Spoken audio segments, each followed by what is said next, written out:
Estamos aquí en la Casa del Teatro de Medellín, en la tercera parte de la clase número 3 de la poesía nadaísta. En la sesión pasada estamos analizando un manifiesto y solamente con 2 párrafos pudimos hacer unas reflexiones muy interesantes sobre la música, la poesía y la cultura. Esta tercera ronda, que va a ser la de las conclusiones, quiero que la conectemos con la parte final del manifiesto que estamos analizando, que se llama Mensaje a los poetas nadaístas. Entonces, voy a leerles el resto del manifiesto para que pasemos a la última ronda de reflexión. Nunca podrá esconder que es un poeta, aunque le dé vergüenza y a pesar de que sus tutores piensen interesarlo en silogismos como el de que 2 más 2, 4, porque él siempre dirá que son 5 o 6 o nada. Encantadoramente, absurdamente, sin aplicar la regla de 3 y sin saber que hace mucho tiempo, como en las leyendas de hadas, existió el aritmético Euclides, un perfecto estafador del género humano. No podrá ocultarlo porque aquí están sus versos, enorme cuerpo de delito para condenarlo en primera instancia, sin testigos, sin defensor de oficio y sin jueces, por el crimen de gastar su energía en la belleza.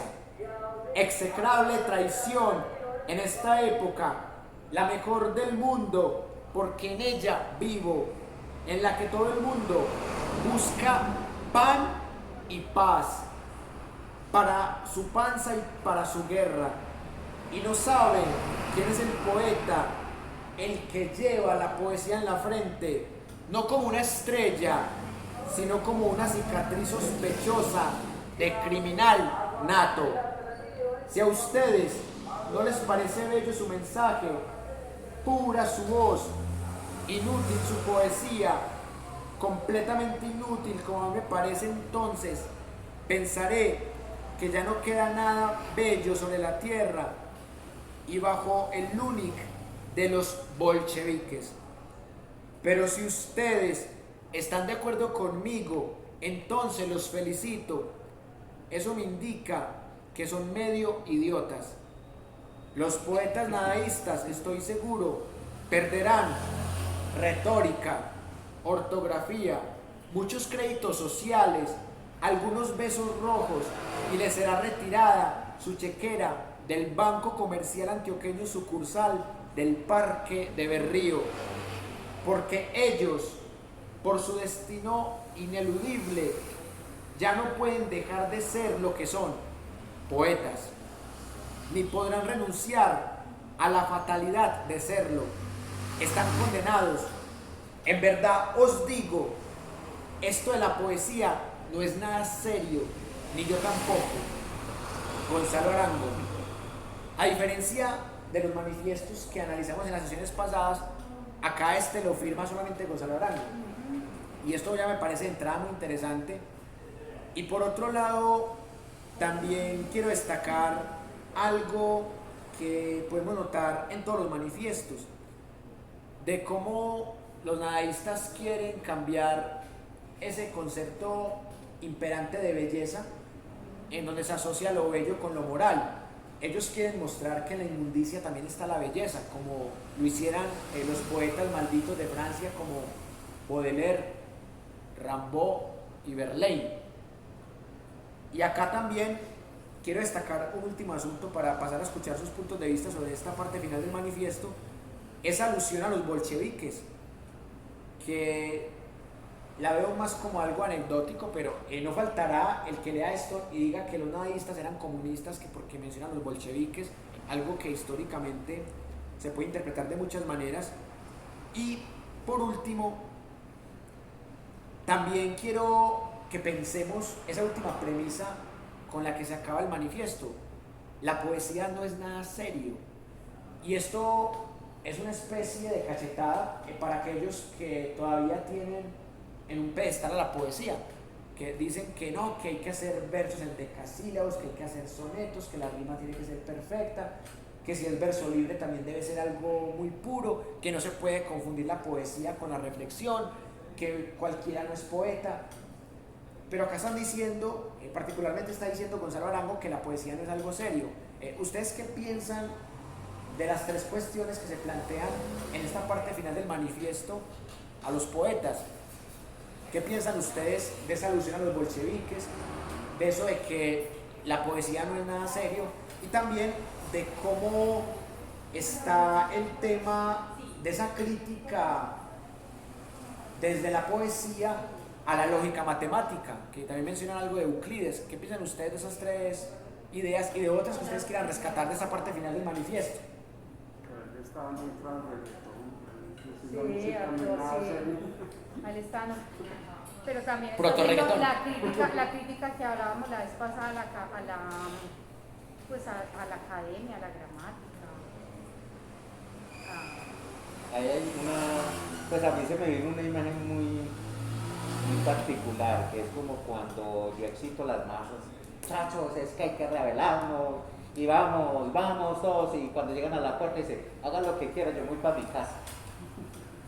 Es muy, digámoslo, absurdo que yo levantar una masa a que la gente se excite y yo después los dejo, que es como lo que veíamos, lo que comentábamos del nadaísta. O sea, él fue un revolucionario, pero después quemó todos sus libros y empezó a hacer por una mujer, por un amor. Entonces, Angelita. Entonces uno no tiene, pues, como decir, este tipo traicionó, no, pero fue leal al principio, digamos, lo estructural de lo que él pensaba. Entonces uno ve ya ahí como ya cimentado realmente cuál era su pensamiento, que era totalmente, si vamos a analizarlo desde la comedia, o sea, desde Sófocles, eso es totalmente una comedia, porque no hay una existencia divina, todo se lo deja al hombre, a la capacidad de no decidir. O sea, no es capaz de decidir, pero cuando ya está enarbolado necesita todavía alguien que lo lidere. Entonces, aquí no hay líderes, hagan lo que quieran, pues yo me voy para mi casa, es problema suyo. Entonces eso es algo también muy revolucionario en ese sentido, y se manifiesta ahí en lo que el profe nos muestra. En la última frase dice, ni yo tampoco. Sí. Es como decir, es la premisa, eso es importante. Ustedes que llevan esa batuta, o sea, como decir, como yo ensalzarla a toda la gente, todos estos son unos poetas, ustedes son unos estúpidos. Como yo tratarlos muy bien en un momento de decir, tan estúpidos que están ustedes aquí sentados escuchando estas bobadas, ¿para qué? Esto no les sirve. Y en el teatro se escuchaba mucho de eso. Yo me acuerdo mucho de Enrique Buenaventura, que él decía, esto no sirve para nada. Él tenía como unas frases de muletilla que me decía, la vida es muy dura y dura. Entonces eran como parados, es que el teatro no sirve para nada, esto no sirve para nada. Entonces es muy paradójico que se mantiene esa. Hay una cosita muy interesante ahí, que una cosa es lo que decía Oscar Wilde, que todo arte es inútil, pero aquí Gonzalo Arango está diciendo, la poesía no es seria, pero yo no lo veo tanto como, la poesía es idiota, o la poesía solo es comedia, o ridiculización. Yo lo veo más como, la poesía es transgresión, y no es para tomársela tan a pecho en formas, sino más en contenidos que sean realmente transformadores, porque ese es el Gonzalo Arango que escribe el manifiesto anticatólico, el manifiesto antiacadémico, es el Gonzalo Arango propiamente nadaísta, no es el Gonzalo Arango arrepentido que quema sus libros por hacerle homenaje a Angelita, es el Gonzalo Arango intermedio.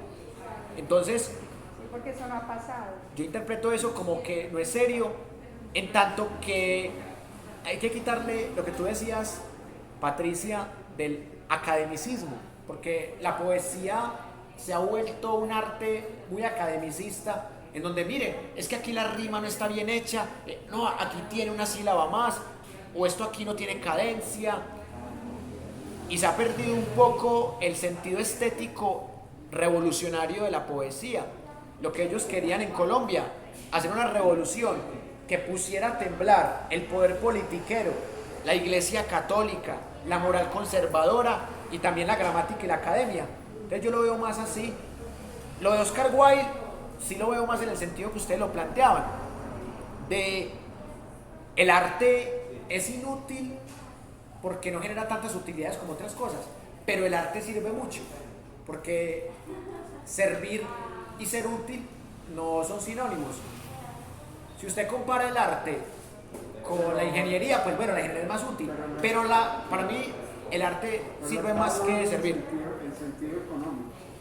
Sí, claro, claro, porque es que en esa época la utilidad hacía alusión a la escuela económica utilitarista, no lo que entendemos ahora como utilidad como de servir. Por ejemplo, para mí el arte y la poesía en particular salvan vidas, porque mucha gente no se ha suicidado porque existe la poesía. Así también haya gente que se haya suicidado por la poesía o por la filosofía. Pero hay una frase muy bonita de Emile Cioran que dice: los paliativos para soportar la existencia, las máscaras metafísicas para soportar la existencia. Y ahí entra lo que llamamos el amor, la música, el arte, la poesía en particular. La poesía da vida, la poesía también puede dar muerte, porque la poesía no está supeditada o no está reducida a una sola escuela, a una métrica. Por eso les decía yo que la poesía tiene una libertad que el poema no tiene, porque el poema es la parte matemática de la poesía. Usted me dice, ve, eso es un soneto. Y yo le digo, no es un soneto, porque no tiene buena rima, no tiene cadencia, no tiene versos en decasílabos. Pero si usted me dice, esto es poesía, yo podría decirle, para mí no es, pero para usted sí es poesía. Entonces, la poesía también facilita esa subjetividad que el poema no permite, porque el poema es una matemática. Igual pasa con la música. Yo puedo decirte, la música académica es más técnica que el reggaetón, pero el reggaetón despierta más sentimientos en la cultura popular que la música académica. La música académica, ¿cómo la era la gente de la cultura popular? Como aburrida. Eso es para gente aburrida. No, eso es tan aburrido Beethoven y Mozart y Vivaldi y Bach, no tan aburrido. Pero técnicamente puede ser superior, pero emotivamente usted ve videos en donde, es que este reggaetonero tiene 70 millones de vistas en YouTube. No las tiene ni Mozart ni Beethoven. Este vinilo de música clásica vale 1.000 pesos y este de heavy metal vale 100.000. Pero es porque los coleccionistas de música académica ya están muriendo. Entonces, es porque todo depende también temas de sociedad, de consumo y de mercado que lamentablemente va más allá de la técnica que tenga la obra o el proceso de creación que tenga la obra. Bueno, ¿qué otra cosa quieren decir sobre este manifiesto? Que ya estamos en la fase, nos quedan 7 minutos para ir concluyendo. Entonces, vayan compartiendo para que aprovechemos al máximo estos 7 minutos que nos quedan. No. Bueno. Espérense, Vayan pensando. ¿Qué concluyen después de esta hora de hablar un poco del pues? Es la conclusión. Eso. No, yo me voy un poco confundida. ¿Por qué? No, me parece como que gano en cuestión de hablar del poema y de la poesía. Sí. Porque de todas formas, pues la poesía es algo que usamos mucho en la parte artística y teatral. Pero me voy como pensando mucho como en el tema de la música. Sí. Como en el tema de la música y de la poesía de la música, porque entonces, no sé, me siento como si fuera bien. Bueno, yo tengo una conclusión para complementar la suya, pero quiero escuchar primero las conclusiones de ustedes. ¿Qué concluyen? Pero pues sin meterme más a lo que ya hablamos pues ahorita, ¿cierto? Claro, pero yo tengo una conclusión que se conecta con la tuya. La cultura popular sí, yo sé que existe y todo eso, pero también siento que es muy loco todo lo que se escucha, pues sí, siento que no hay como bases que lleven a las personas como al ámbito de poesía y hasta de poema. Exacto, muy buena esa conclusión porque se acerca mucho a la que yo quiero plantear al final. Bueno, ¿quién más quiere compartir su conclusión? La conclusión de todo fue lo que ¿Hasta dónde te vamos? dejó Sí, porque ya nos quedan 5 minutos Lo para que que, te dejó, para que pues, cada como una el en chat. 1 o 2 minutos vaya dando su conclusión para que finalicemos la sesión de hoy. Leo que iba a hablar ahorita y ya Sí. lo va pensando. No, la conclusión mía es el tema del nadaísmo como tal, que eso finalmente nos relajó frente a ciertas cosas. O sea, porque ese tema de que todo está estructurado en la poesía, en el arte que no debería ser así, nos dio cierta libertad. Y bueno, no, ustedes es que interpretan sentido a las cosas. Como que Perfecto. entraron a otro lenguaje. Así sea con el reggaetón. Ah, sí. Bueno, Así no es que eso no- sería una discusión de un eso, nuevo si eso lenguaje. tiene poesía. Quién sabe si tenga poema, quizás poesía sí. Ajá. Ahorita les digo por qué. Bueno, ¿tú quieres concluir algo también? Bueno, Que ¿tú? ¿Quién quiere concluir ahí después de este rato? Pues yo pienso que lo más importante es como que, pues como mirar que hay diferentes puertas, ¿cierto? Hay diferentes puertas y que lo que nos acomete precisamente en esta época es poder ver y escuchar muchas cosas, sin tanto prejuicio.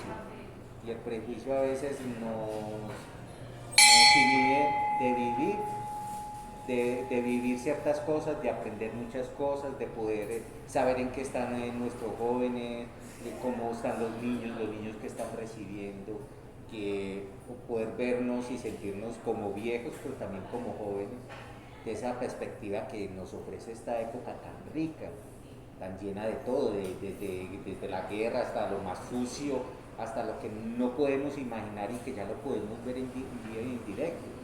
Yo pienso que es una época muy rica y que Gonzalo Arango vuelve otra vez a resucitar pues, en este espacio para decirnos, pilas, dejen ser estúpidos, porque es que hagan lo que tengan que hacer, no importa si tiene sentido o no, háganlo. Excelente.